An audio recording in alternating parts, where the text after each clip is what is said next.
안녕하세요. 오늘도 사연 살롱을 찾아주셔서 감사합니다. 저는 올해 38살 직장에 다니면서 워킹맘으로 바쁘게 살고 있는 사람입니다. 몇 년 전 저에게 있었던 일에 대해 이야기해보고자 이렇게 사연을 적게 되었어요. 지금은 시간이 지나 조금은 진정이 되었지만 다시 사연을 적으며 이 일을 떠올리려고 하니 아직도 마음이 진정되지 않습니다. 제 이야기는 바로 전 남편에 관한 이야기인데요. 그 사람과의 기억을 더듬을수록 사람이 이렇게까지 차가울 수 있나? 내가 사랑했던 사람이 어떻게 이럴 수 있나? 계속해서 스스로에게 묻게 되네요. 저는 이 일을 겪고 나서야 겉으로 보이는 모습과 진짜 본성은 다를 수 있다는 걸 뼈저리게 느꼈어요. 그리고 사람이 진짜 어떤 사람인지 알게 되는 순간은 극한 상황에서 나온다는 것도요. 제가 겪은 일을 통해 누군가는 사람을 볼 때 더 신중해지고 진심이 담긴 관계가 무엇인지 다시 생각해 볼 기회가 됐으면 해서입니다. 부디 이 사연을 들으시고 내 곁에 있는 사람이 진정으로 내가 어려울 때도 함께 할 수 있는 사람인지 생각해 볼 수 있는 계기가 되셨으면 좋겠어요. 제가 어릴 때 저희 부모님이 늘 하시던 말씀이 있는데요. 의료계 종사자를 만나면 안정적이고 든든하다 라는 말씀이었어요. 웬만하면 커서 의료계 종사자가 되거나 그런 사람을 만나 결혼을 하라는 이야기를 귀에 딱지가 않도록 들었죠. 아쉽게도 제게는 다른 꿈이 있었기에 직접 의료 종사자가 될 일은 없었어요. 그래서 저런 이야기를 들을 때마다 다른 평범한 잔소리를 들을 때처럼 한 귀로 듣고 한 귀로 흘렸죠. 자식이 좋은 직업을 가진 사람을 만나 편안하게 살길 바라는 부모의 마음을 모르진 않았으니까요. 그러던 어느 날 친구를 따라간 모임자리에서 어떤 남자를 만나게 되었어요. 그게 바로 전 남편이었죠. 서글서글한 성격에 유쾌하고 배려심 넘치는 성격이라 처음 본 순간부터 호감을 느꼈고 다행히 그 감정이 일방적으로 끝나지는 않았어요. 나연 씨는 무슨 일 하세요? 광고회사에서 마케팅 일을 하고 있어요. 어릴 때부터 꿈이었거든요. 진수 씨는요? 저는 병원에서 일하고 있습니다. 와, 정말요? 어떤 병원요? 땡땡 대학병원에서 일하고 있어요. 그럼 정말 바쁘시겠어요. 혹시 의사세요? 부끄럽지만 의사는 아니고요. 간호사입니다. 부끄럽긴요. 멋지세요. 남자 간호사 흔치 않잖아요. 흔치 않아서 더 말하기가 민망하네요. 보통 남자가 병원에서 일한다고 하면 의사인 줄 아니까요. 그래서 간호사라는 말이 입 밖으로 잘 안 떨어져요. 남자가 무슨 여자들 하는 일을 하냐고 생각하는 사람들도 종종 있고요. 그런 뜻은 아니었는데 죄송해요. 죄송하긴요. 그런 질문 많이 받아요. 그럼 질문 나오기 전에 간호사라고 말하면 되는데 저도 내심 부끄러워서요. 이럴 줄 알았으면 이왕 공부하는 거 좀 더 해서 의사를 할 걸 그랬어요. 헤이, 간호사도 공부 엄청 많이 해야 되는 거 아는데요. 진수 씨가 겸손하셔서 그래요. 그렇게 알아주시면 너무 감사한데요. 혹시 다음 주말에 시간 있으시면 같이 식사나 하실까요? 더 대화해보고 싶은데. 네, 좋아요. 그렇게 저희는 몇 번의 만남 끝에 연인이 되었어요. 진수 씨는 마음이 따뜻하고 상냥한 사람이었어요. 담당 환자들 이야기를 할 때도 다정함과 안쓰러움이 섞인 눈빛을 드러내는 걸 보며 이 사람 정말 좋은 사람이구나 라는 걸 느꼈죠. 연애를 할 때도 항상 먼저 배려해주는 모습에 이끌렸고 함께 보내는 시간이 길어지면서 결혼까지 결심하게 되었어요. 진수 씨와 결혼을 약속한 뒤 내심 들뜨더군요. 우연인지 운명인지 모르겠지만 부모님께서 그렇게 바라시던 의료계 종사자를 사위로 데려가는 거였으니까요. 친정에 첫 인사를 드리러 가는 날 진수 씨가 너무 떨길래 안심시켜주고자 그 얘기를 꺼냈어요. 너무 걱정 마. 우리 부모님이 의료계 종사자 만나라고 노래를 부르셨거든. 분명 오빠 보면 좋아하실 거야. 그래? 그렇다면 다행이지만 의료계도 의료계 나름이지 않을까? 의사면 몰라도. 에이, 그게 무슨 소리야. 나는 멋지고 자랑스러운데. 의사건 간호사건 환자를 위해 최선을 다해 치료해주는 건 똑같잖아. 자꾸 그런 생각하지 마. 초조해하는 그 사람의 손을 잡고 다독여준 뒤 친정에 함께 들어갔어요. 아니나 다를까 부모님께서는 환대해주는 분위기였죠. 어서 오게. 자네구만. 까다로운 우리 딸내미의 눈에 든 남자가. 아우, 체격도 좋고 훤칠하네. 어서 와 앉아요. 오랜만에 요리 솜씨 좀 발휘했으니까. 우리 딸이 이렇게 애인 보여주는 건 처음이거든. 반가워요. 감사합니다.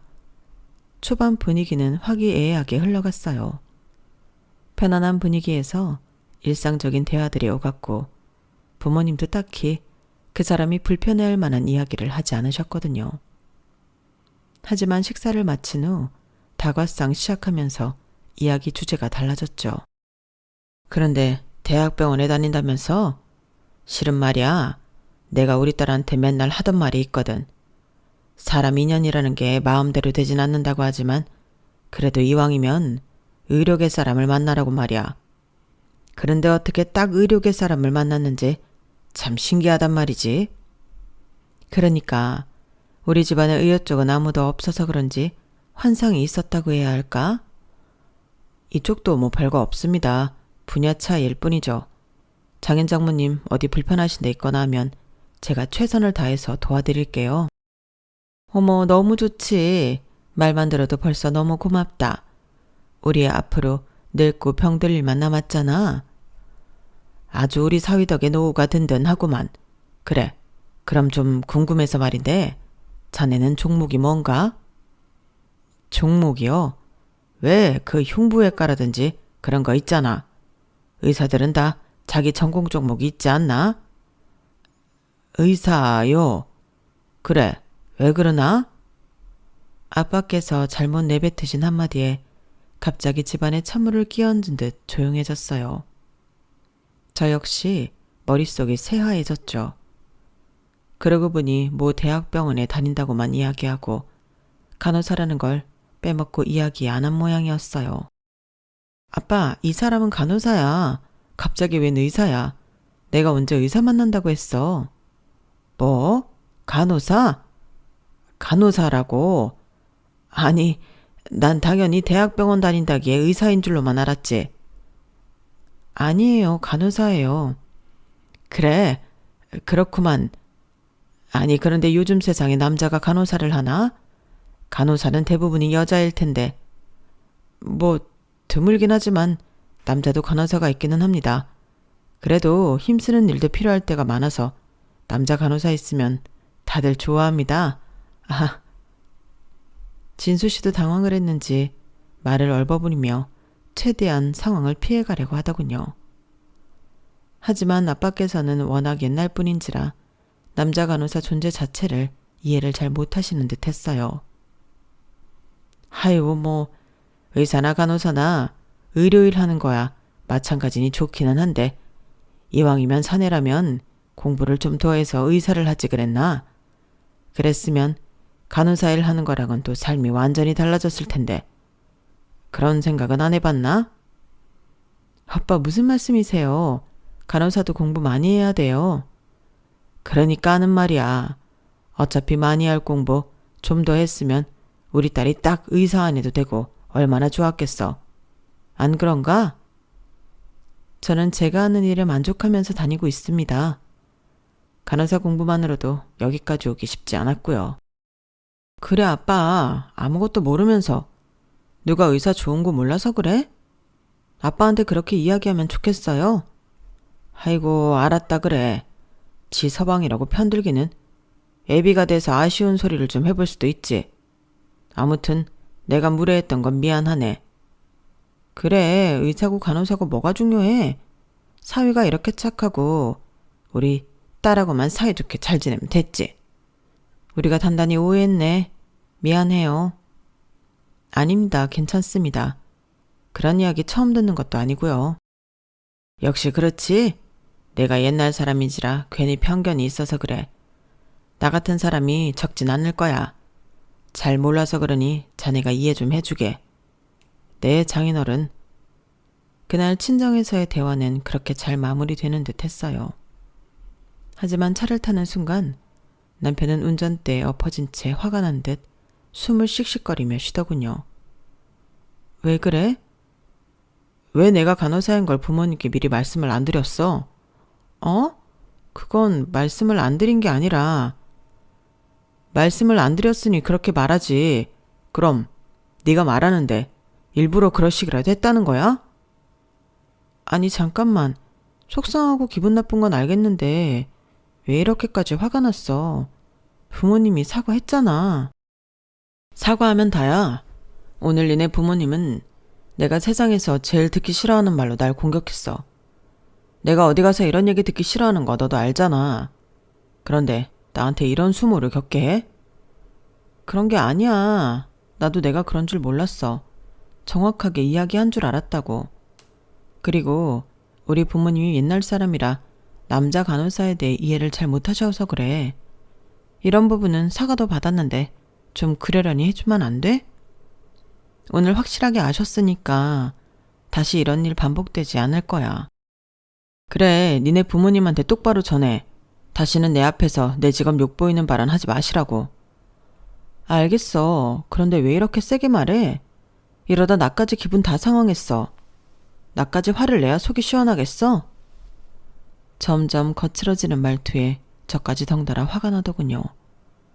끓어오르는 분노를 겨우 눌러 참고 경고하듯 말하니 남편도 속으로 화를 삭히는 것 같았어요. 아니야. 내가 이런 거엔 좀 예민해서 과하게 반응한 것 같아. 괜찮아. 오늘은 서로 실수한 거니까 너무 탓하지 말자. 그날 저는 남편의 태도에 정말 깜짝 놀랐어요. 연애하는 기간 내내 그렇게 갑작스럽게 화가 올라와서 버럭하는 모습은 처음 봤거든요. 물론 남편이 그 부분에 있어 약간의 컴플렉스를 가지고 있다는 건 첫 만남부터 눈치를 챘지만 그게 이 정도일 줄은 몰랐어요. 그때 너무 낯선 모습에 놀란 마음 반, 그리고 이 부분은 절대 건드리면 안 되겠다는 무서운 마음 반 정도로만 생각했어요. 불행인지 다행인지 그날 이후로는 저희 부모님께서도 딱히 의사와 관련된 말을 하지 않으셨고 남편도 괜찮아진 모양인지 결혼은 별다른 탈 없이 진행되었어요. 신혼 초까지만 해도 평화로운 날들은 지속됐어요. 남편이 저희 가족과 어색해하긴 했어도 나름대로 잘 지낸 듯 했거든요. 하지만 가끔 이상한 소리를 하긴 하더군요. 장인어른 아닌 척 하시지만 은근히 나를 무시하는 것 같아. 뭐라고? 그게 무슨 소리야? 우리 아빠가 당신을 왜 무시해? 요즘 시청률 제일 높다는 그 의학 드라마 있잖아. 그걸 식사하시다 말고 꼭 본방송으로 봐야겠다면서 트는 이유가 뭐야? 내가 왜 그 배우가 심각한 얼굴로 의사놀이라는 걸 보고 있어야 하냐고. 일부러 나 먹이려고 그러시는 거 아니야? 대체 무슨 소리를 하는 거야? 아빤 별 생각 없이 트신 거야.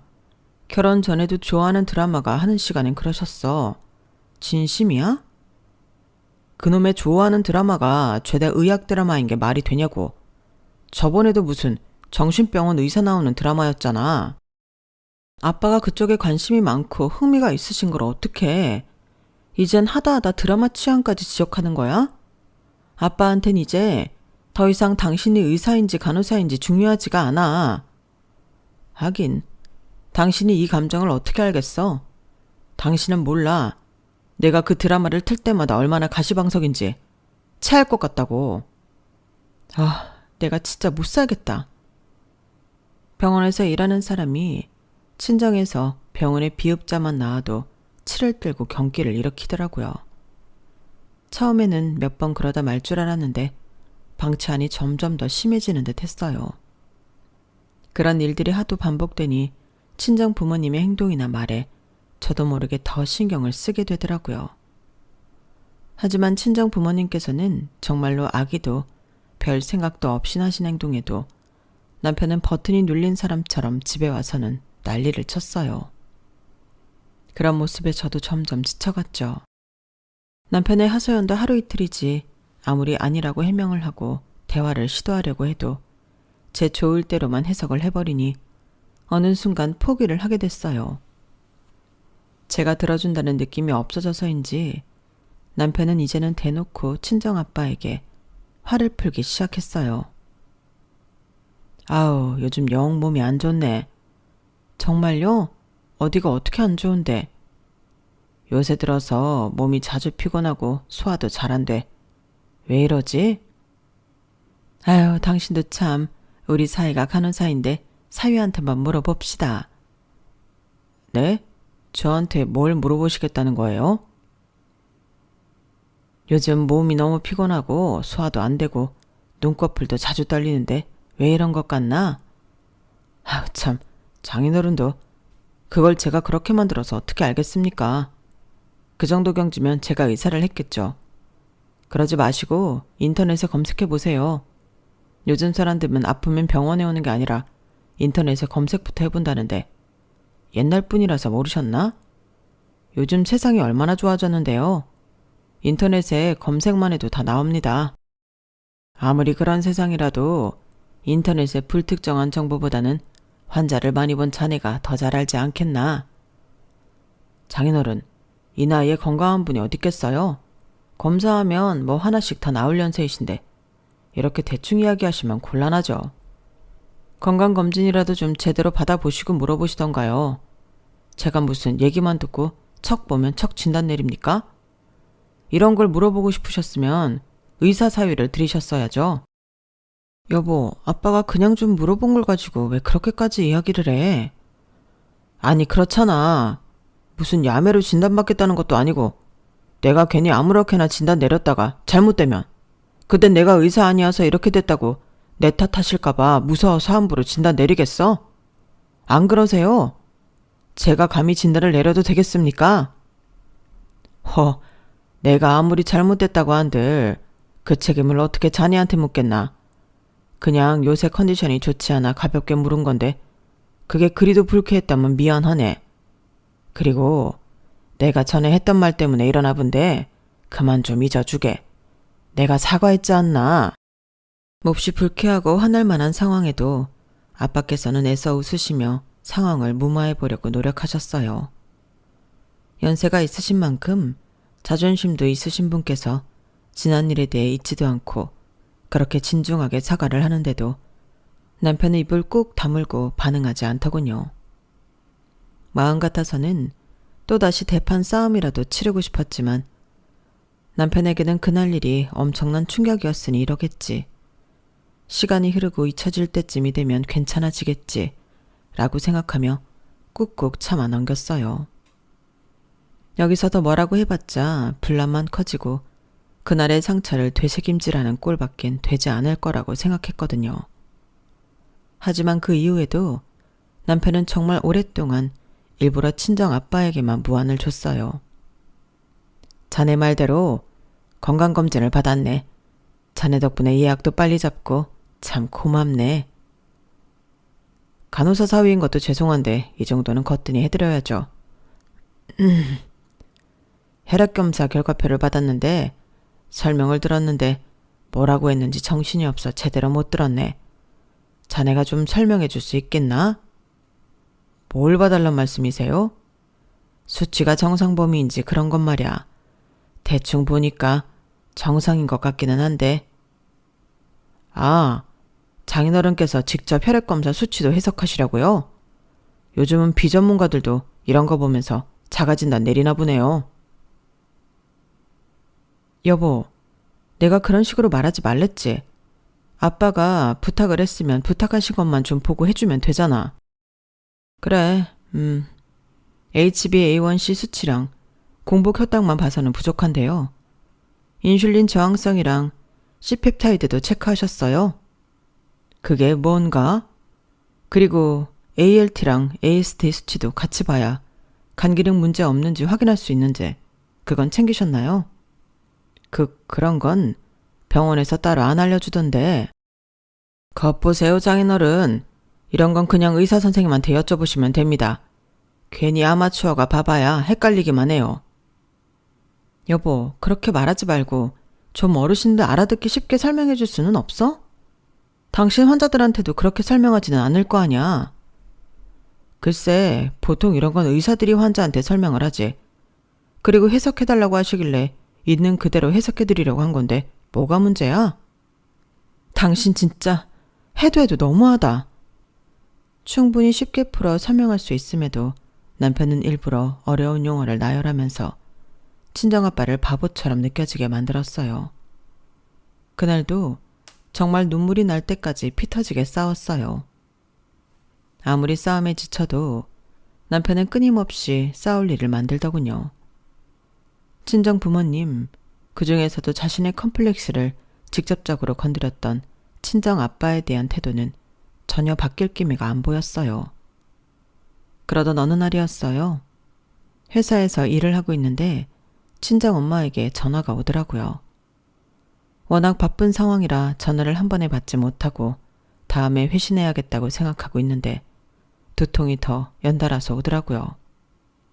그쯤 되니 뭔가 급한 일이 생겼나 보다 싶어 얼른 받았는데 엄마께서 숨이 넘어갈 것 같은 목소리로 저를 부르셨어요. 그제서야 불길한 느낌이 들었죠. 아, 세상에. 나연아. 엄마, 왜 그러세요? 진정하고 말씀해보세요. 무슨 일이 생겼어요? 니네 아빠가 뭐요? 아빠가 왜요? 자전거를 타고 외출했다가 추돌 사고에 휘말려서 아유, 이를 어쩌나. 아유. 뭐라고요? 추돌 사고요? 엄마께 들은 소식은 처참하게 짝이 없었어요. 저는 곧장 아빠가 입원해 있는 병원으로 달려갔어요. 얼마 후 소식을 전해 들은 온 가족이 병원에 모였죠. 도착했을 때 아빠는 이미 수술실로 옮겨졌고 제가 할 수 있는 건 기도뿐이었어요. 충격을 받아 그새 초췌해진 친정엄마를 어르고 달래며 그렇게 몇 시간이나 지났을까요? 수술을 마치고 의사가 나왔어요. 표정이 좋지 않더군요. 저희 아빠는 어떻게 되셨나요? 수술 잘 되신 건가요? 이런 말씀 전하기 유감입니다만 의사의 입에서 나온 말은 절망적이었어요. 아빠는 쉽게 말해 식물인간이 된 상태였어요. 그 말을 들었을 때 정말 꿈을 꾸고 있는 것 같더군요. 드라마나 영화에서 소재로만 보던 그 식물인간이 제 가족이 될 줄 누가 상상이나 했겠어요. 남편은 의사가 떠나고 집으로 돌아오자마자 외투와 짐을 벗어 던져버리면서 짜증스럽게 얘기했어요. 아, 이거 참 골치 아프게 됐네. 하필이면 식물인간이라니. 여보, 그런데 말이야. 내가 잘 몰라서 그러는데 식물인간이 깨어날 확률이 얼마나 돼? 얼마나 되긴 거의 희박하지. 한 달 정도 기다려보고 안 깨어나면 거의 가능성 없다고 보면 돼. 가능성이 없다고? 내가 알던 환자 중에도 식물인간이 몇 있었는데 가족들이 희망을 놓지 못하고 장기로 입원시켜봤자 나중에는 결국 포기하더라고. 병원비도 한두 푼 드는 것도 아니고 시간이 오래될수록 깨어날 확률은 더 낮거든. 솔직히 난 그런 분들 희망을 안 주는 게 낫다고 보는데 의사들은 내버려 두더라고. 다 돈 벌려고 그런 거지. 돈도 돈이지만 가족들의 희망을 꺾고 싶지 않아서도 있겠지. 희박하긴 해도 그게 우리 가족이 된다면 기다려볼 만 하잖아. 그래도 현실적으로 생각해야지. 그 알량한 희망 때문에 고생만 하고 아무것도 얻지 못한 사람들을 내가 한두 명 본 줄 알아? 나 같으면 그런 상황엔 차라리 가족들 고생 덜하게 존엄사라도 하고 싶은 생각이 있을 정도라니까? 그 말이 왜 그렇게 자극적으로 들리는지 제 가슴을 쿡쿡 찌르더라고요. 마치 저희 친정 아빠를 그렇게 하라는 것처럼 들려서 정신적으로 너무 힘들었어요. 하지만 남편도 심경이 복잡하니까 그렇겠지. 이해하려고 넘어가려고 노력했어요. 이렇게 세상이 무너질 것 같은 소식을 들은 후에도 남편과 언성 높여가며 싸울 기력이 없었거든요. 그리고 남편이 그렇게까지 제 상황이나 입장을 이해하지 못할 거라고도 생각 못했고요. 며칠 후 친정아빠는 남편이 근무하는 병원으로 옮겨졌어요. 그래도 남편이 있는 병원에 계셔야 당장 병원에 가지 못하는 궁금한 상황에 소식을 알 수 있고 곁을 지키고 있는 엄마도 챙겨줄 수 있을 것 같았거든요. 하지만 그건 제 착각이었어요. 엄마, 오빠가 좀 챙겨줘요? 김서방 너무 바빠 보여서 어쩌다 마주쳐도 쌩하니 지나가 버린다. 병원에서는 말도 못 붙이겠어. 그래도 어쩌니? 다른 환자들도 다들 1분 1초가 급한 사람들일 텐데 내 사위라고 붙잡고 있기는 좀 그렇지 않니? 그건 그렇지만 남편은 챙겨주기는커녕 병원에선 아는 척조차 하지 않는다고 하더라고요. 병원 일이 워낙 긴급한 일도 많고 예민해지는 일이다 보니 그 말을 듣고도 더 이상 남편에게 가족을 더 신경 써달라는 말이 안 떨어졌어요. 남편을 통해 일정 부분 병원비 혜택을 받고 있는 것에 만족해야 할 뿐이었죠. 하지만 2주쯤 지나자 남편이 조금씩 불만을 토해내기 시작했어요. 여보, 장인어른 이제는 보내드리자. 뭐? 아직 2주밖에 안 지났는데 어떻게 그래? 적어도 한 달은 기다려봐야지. 당신도 그랬잖아. 한 달 안에는 깨어날 수도 있다고. 그것도 50대 50이야. 그냥 당신한테 희망 없다고 말하기 미안해서 그랬던 거야. 사실 희망은 거의 없다고 봐도 돼. 맨날 장모님 병원에서 마주치는 것도 신경 쓰이고 장모님이라도 고생 덜 하시게 괜히 장인어른 붙잡고 있지 말고 적당한 때 보내드리는 게 맞는 것 같아. 그래, 나도 온 가족 고생하기 전에 그런 선택을 내려야 한다는 건 알아. 그런데 당신이 말하는 적당한 때라는 게 너무 이르잖아. 난 한 달은 기다려보고 싶어. 아우, 정말 내가 못 살겠다. 내가 어리석다고 생각했던 환자 가족들이 내 식구들이 될 줄이야. 그럼 됐어. 당신 아버지니까 당신 알아서 해. 난 몰라. 그렇게 미운 말만 하는 남편이 미웠지만 상황이 워낙 절망적이다 보니 어쩔 수 없다고만 생각했어요. 하지만 일주일이 지나고 퇴근 후 아빠의 병실에 들렀을 때 저는 이상한 광경을 목격하고 말았어요. 여보, 뭐해? 병실 문을 열자마자 보인 건 남편의 뒷모습이었어요. 그런데 남편의 손이 아빠의 산소 마스크를 덮고 있더라고요. 순간 등줄기에 소름이 쫙 끼쳐서 서둘러 침대로 가 남편을 밀쳐냈어요. 남편이 살짝 얼떨떨한 얼굴로 저를 보더군요. 여보, 언제 왔어? 당신 지금 여기서 뭐 하고 있는 거야? 내가 뭘? 왜 이렇게 오늘따라 과민 반응이야? 아빠 산소 마스크에 손대고 있었잖아. 내가 못 봤을 것 같아? 그럼 뭐, 내가 이거 떼기라도 할까봐 그래? 이래봬도 나 간호사야. 그냥 숨 잘 쉬고 계신가 확인하려고 본 거라고. 그건 굳이 손 안 대도 보이는데 왜 그렇게까지 하는데? 그래, 말 나온 김에 한 번 더 말하자. 장인어른 이렇게 누워만 계시게 하는 것도 못할 짓이야. 이제 벌써 한 달이 다 되어 가잖아. 어차피 못 깨어나실 거 한 달 꽉 채우겠다고 더 기다려봐야 일주일치 병원비만 더 나가지. 달라지는 게 있을 것 같아? 이건 장인어른도 원치 않으실걸? 우리가 헛된 희망에 매달려서 병원비도 잃고 힘들게 사는 꼴을 과연 보고 싶으실까? 그놈의 돈. 당신이 언제부터 그렇게 돈돈거렸다고 갑자기 병원비 운운하면서 이러는 거야? 그럼 내가 지금 틀린 말해? 당신도 알지? 식물인간이라도 의식은 다 있는 거. 장인어른께서도 다 이 대화 듣고 계실 거라고. 아마 당신을 포기 못하고 있는 너를 가엾이 여기실 거다. 그리고 어차피 사람은 언젠가는 다 죽어. 솔직히 장인어른 연세면 사실 만큼 사시다 가는 건데 어차피 깨어나셔봤자 후유증에도 시달리실 거고 건강은 날이 갈수록 악화만 될 텐데 그냥 편하게 보내드리는 게 차라리 효도라고 생각해. 당신, 아빠가 다 들을 거라면서 어떻게 당사자 앞에서 그런 말을 아무렇지도 않게 해? 당신이 입장 바꿔서 생각해봐. 시부모님이라면 그렇게 이성적으로 판단하고 쉽게 포기할 수 있겠어? 그리고 당신이 우리 아빠라고 생각해봐.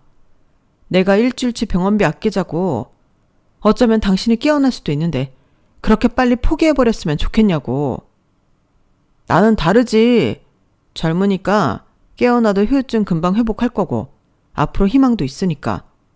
그거 알아? 지금 나한테 이렇게 화내고 있는데 당신은 나한테 오히려 고마워해야 해. 나니까 이렇게 당신 위해서 냉정하게 딱 잘라 말해줄 줄도 아는 거지. 보통 병원에서 얼마나 돌려 말하는데 환자 가족들 배려한답시고 하는 말이 오히려 독이란 걸 왜 몰라? 아무리 감정에 호소를 해도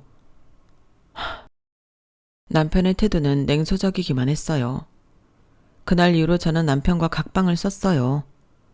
저렇게 차가운 피가 흐르는 사람인 줄 알았다면 결혼까지 하지 않았을 거란 생각이 들더군요. 남편이 아빠에게 유독 냉정한 이유를 모르는 건 아니었지만 자신의 컴플렉스를 좀 건드렸다는 이유만으로 여러 번 사과도 한 사람을 가지고 이런 급박한 상황에서까지 꽁하게 구는 이유를 절대 이해할 수 없었어요. 남편과 그렇게 싸운 이후 날마다 악몽을 꿨어요. 자꾸만 산소 마스크에 손을 갖다 대고 있던 남편의 뒷모습이 꿈에 나오더라고요. 불안해서 그런 것도 있겠지만 이거 좀 이상하다 싶어서 소형 카메라를 구입해 병실에 숨겨뒀어요. 실시간으로 병실을 들여다볼 수 있는 캠이었죠. 그렇게라도 하지 않으면 도저히 불안해서 안 되겠더라고요. 그러던 어느 날이었어요. 이상하다 싶을 만큼 유독 회사에서 업무가 집중이 안 되더라고요. 그래서 아빠가 잘 계시나 싶어 캠을 켰는데 이상한 장면이 눈에 밟혔어요. 남편이 누워 계시는 아빠를 한참 보더니 또 산소 마스크에 손을 갖다 대더군요. 등골이 오싹해져서 남편에게 전화를 걸었지만 남편은 울리는 핸드폰 화면을 확인하더니 전화를 꺼버렸어요. 1분 1초가 너무 초조해 엄마께 전화를 걸었지만 엄마께서도 받지 않으시더라고요. 순간 날짜를 보아하니 아빠께서 입원한 지 딱 한 달이 되는 날이었어요. 저 인간이 정말 미쳤나? 저도 모르게 벌떡 일어났고 동시에 화면 속 남편이 산소 마스크를 떼버렸어요. 반사적으로 눈물이 터져 나오더군요. 사무실 바닥에 주저앉아 엉엉 울면서 저 인간을 죽여버려야겠다는 생각밖엔 들지 않았어요. 그때였어요. 화면 속 아버지께서 돌아서는 남편의 손목을 탁 잡더라고요. 저는 순간 제가 잘못 봤나 싶어서 눈을 비볐어요. 하지만 다시 봐도 맞더라고요. 아빠께서 깨어나신 게요. 남편은 깜짝 놀랐는지 소스라치게 놀라며 팔을 뿌리치고는 병실 밖을 도망치듯 나갔어요.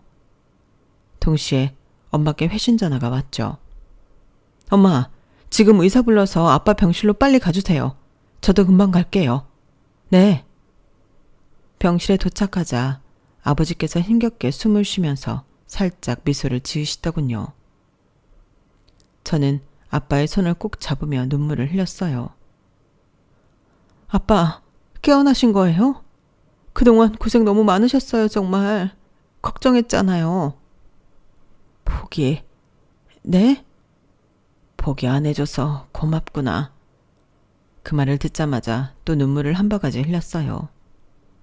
산소 마스크가 떼어지는 순간 그보다 더 많이 울 순 없을 거라 생각했는데 눈물이 마르지 않은 샘처럼 터져나오더라고요.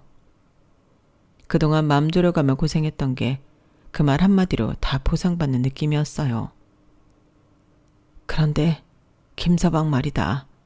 김서방이 네 아빠, 말씀 안 하셔도 알아요. 지금은 너무 힘드시니까 말씀하세요. 제가 다 알아서 할게요. 저는 친정 식구들에게 녹화된 화면을 보여주었고 특히 어머니께서는 분노에 가득 차 어쩔 줄 몰라 하셨어요. 세상에, 김서방 믿고 이 병원에 넣어놨더니 이런 짓을 할 줄이야. 너무 소름 돋아서 정말. 어떻게 의료인이라는 사람이 환자한테 이럴 수가 있니? 언니, 아무래도 형부 이 인간 콩밥을 먹어봐야 정신을 차릴 것 같아. 그리고 당장 이 인간이랑 이혼해. 이런 사람이랑 언니가 같이 사는 꼴 더는 못 보겠어. 그걸 말이라고. 어떻게 우리한테 이렇게 해? 이 인간 인생이 끝장나는 꼴을 봐야 나도 속이 시원하겠어. 저희는 병원 측에도 CCTV를 요구했지만 아빠가 입원한 곳에는 그날 CCTV가 확인되지 않는다고 하더군요. 아무래도 남편이 병원 인맥을 써 손을 봐놓은 모양이었어요. 그걸 알고 나니 더 소름이 돋았어요. 병실을 따로 녹화를 해두길 잘했다는 생각이 들었죠. 저는 녹화된 영상을 들고 남편에게 가 눈앞에서 재생시켜줬어요. 당신이 감히 이런 짓을 해? 화면에 당신 얼굴까지 적나라하게 다 찍혔어. 이건 명백한 살인 미수야. 여보, 잠깐만. 이게 대체 뭐야? 언제 이런 걸 찍은 거야? 지금 그게 중요해? 당신 인생이 날아가게 생겼는데 우리 아빠가 당신한테 뭘 그렇게 잘못했다고 이런 일을 당해야 해? 우리 가족을 고통스럽게 한 만큼 당신도 좀 고통스러워 봐야 해. 우린 절대 당신을 용서할 생각이 없어. 여보, 잠깐만. 여보, 다 우리 잘 살아보자고 그런 거였잖아. 장인어른이 저렇게 기적적으로 깨어날 줄 나라고 알았겠어? 알았다면 그러지도 않았겠지.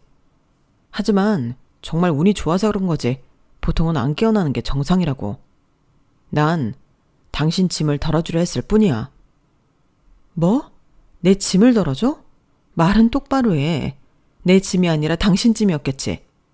내가 그동안 얼마나 당신을 이해해보려고 노력했는 줄 알아?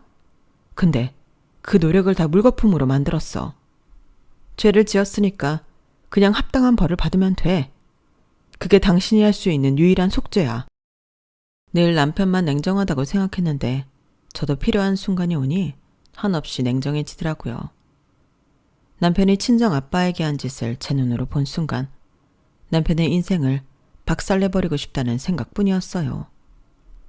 그래서 단 한순간의 망설임도 없이 바로 법적인 조치를 취했어요. 남편은 이러지 말라며 애원하고 저는 뿌리치고 시간이 영원히 멈춰버린 것만 같은 괴로운 순간들이었지만 정신 차려보니 시간은 빠르게 흘러 어느덧 법원의 판결을 받는 순간이 오더군요. 피고는 보호자의 동의 없이 환자의 생명유지 장치를 제거하려 했으며 이는 명백한 의료법 위반 및 살인 미수에 해당한다. 남편은 제가 생각했던 적법한 판결을 받았어요. 의료인으로서 최악의 비윤리적인 행위에 간호사 면허박탈은 물론이고 저희 가족에게 거액의 손해배상까지 하게 되었죠. 그 판결이 법원에 울리는 순간 남편은 세상 무너진 얼굴을 하더군요.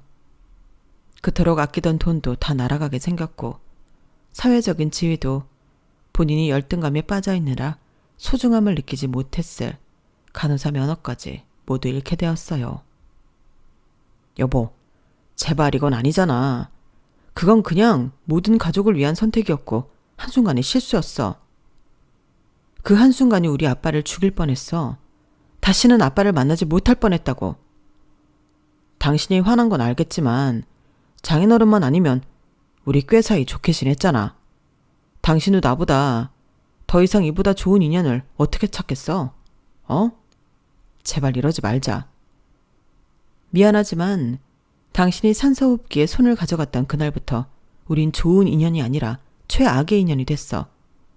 그러게 그 선만은 넘지 말았어야지. 미안한 말이지만 부모님 목숨을 담보로 삼으면서까지 재결합할 만큼 당신을 더 이상 사랑하지 않아. 우리한테 좋았던 시간들은 이제 다 끝나버린 거야. 당신의 알량한 자존심과 차가운 마음 때문에 이제 그만하고 죗값을 치러. 판결을 받은 후에도 남편은 제게 몇 날 며칠을 매달렸지만 저는 남편을 더 이상 봐줄 생각이 없었어요. 본인이 저지른 죄에 대한 죗값은 고통스러울지언정 혼자서 고독하게 치르는 게 맞으니까요. 그래서 바로 이혼 소송을 했고 너무나 명확히 유책 배우자인 남편은 꼼짝없이 이혼을 당해야 했어요. 너 정말 괜찮은 게냐? 그래도 둘은 사이가 좋았지 않니? 아빠, 그게 무슨 말씀이세요? 아빠도 다 들으셨잖아요. 어떻게 아빠 앞에서 대놓고 그런 말을 한 사람을 용서하겠어요? 이 사건이 아니더라도 전 그런 말을 아빠 앞에서 했다는 것 자체부터 절대 용서 못해요. 그래도 괜히 나 때문에 네가 좋은 짝을 잃은 건 아닌가 걱정이구나. 내가 깨어나 망정이지 못 깨어나고 여전히 사경을 헤매고 있었다면 너와 네 엄마가 얼마나 고생을 많이 했겠니? 그걸 생각하면 아빠가 참 미안하구나. 미안해하실 필요 전혀 없어요. 아빠가 다치고 싶어서 다치신 것도 아닌데 전 오히려 다행이라는 생각이 들어요. 그렇게 오랜 세월을 저 사람과 살아왔는데도 저런 생각을 가진 사람인 줄은 전혀 몰랐거든요. 간호사라는 사람이 한 사람이라도 더 살리는 것에는 관심이 없고 오로지 돈. 그렇게 좋아하고 알뜰살뜰 아끼던 돈, 이제는 저희 가족에게 손해배상금과 위자료로 다 뜯길 생각하면 지금쯤 배나 꽤 아플 거예요.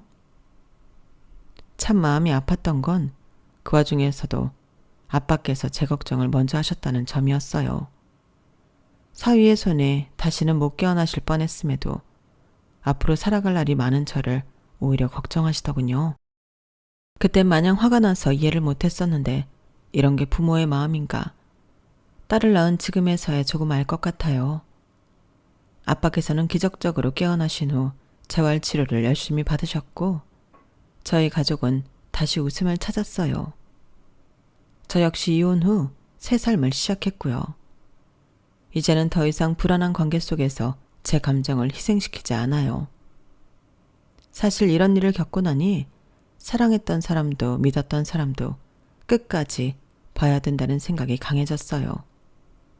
겉으로 친절하고 다정하다고 해서 그 사람의 본질을 쉽게 믿을 수가 없더라고요. 그래서인지 의심이 많아진 제가 새로운 사람을 만나 인연을 맺을 수 있을 거라고는 미처 생각도 못했어요. 그런데 오히려 이렇게 남보다는 제 자신의 행복, 제 주변 사람의 행복을 위해 힘쓰며 살아가다 보니 인연이 찾아오더군요. 제가 오랫동안 알고 지냈던 전 회사 동기와 우연한 기회에 다시 만나 재혼을 하게 됐고 지금은 예쁜 딸까지 낳아 행복하게 살고 있어요.